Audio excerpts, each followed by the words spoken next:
Solid rain turned to sleet, turned to snow here at around 8:45 tonight. That's about 45 minutes after VDOT crews got through the door and got on the roads trying to keep them clear from the snow. The sand pile at the VDOT yard in Williamsburg looks ready for skiers. Virginia Department of Transportation crews had prepped their trucks for the possibility of snow on Friday, but couldn't do a thing until today, leaving the full staff to play catch-up as snow pelts the peninsula. And try to get ahead of the storm, but unfortunately because we couldn't pre-treat. The reason for the reactionary mode, the relentless driving rain that brutalized Hampton roads all day Saturday and Sunday. With the heavy rains prior to the snow event, the pre-treatment gets washed off the roadways. So in the chess game of weather versus road, crews are being forced to attack increasingly nasty roads in piecemeal fashion. We're having to go out there as the stuff falls down to scrape it off the roadway and put down sand and salt. As night moves toward dawn, VDOT manager Todd Halsey has some sage advice for Monday morning commuters. Drive slow, allow enough distance between the car in front of you and yourself, and just take extra time to get to your destination. Now check this out. VDOT crews can't put a plow on the ground until there is 2 inches of snow. If not, their blades are just going to glide right over the top and not do a darn thing to help clear the roadways. They say they'll be working on the clock, around the clock, for 48 hours to make sure that every road in Hampton Roads is clear from this storm. Reporting live in Williamsburg tonight, Andrea Borba, 13 News.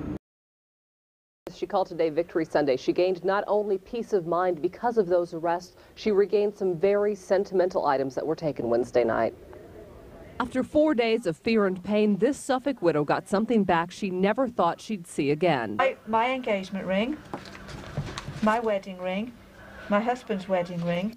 On Wednesday night, the widow, whose name we aren't revealing, was the victim of a brutal home invasion and attack. Suffolk detectives believe these men, 22-year-old Aaron Brennan, 30-year-old Matthew Ivy, and a 16-year-old are responsible. The trio allegedly beat her severely, breaking her wrist, battering her face, binding her with duct tape, and stealing her valuables and her car. Sunday morning, they were arrested.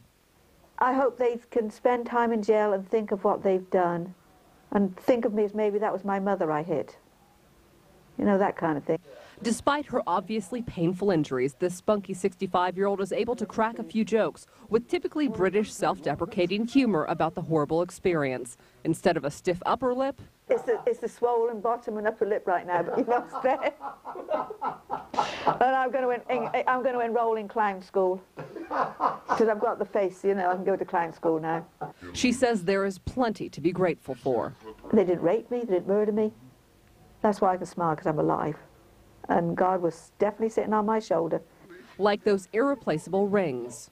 It is absolutely wonderful. I never thought I'd see them again, and that is true. I never thought I would see any of these again.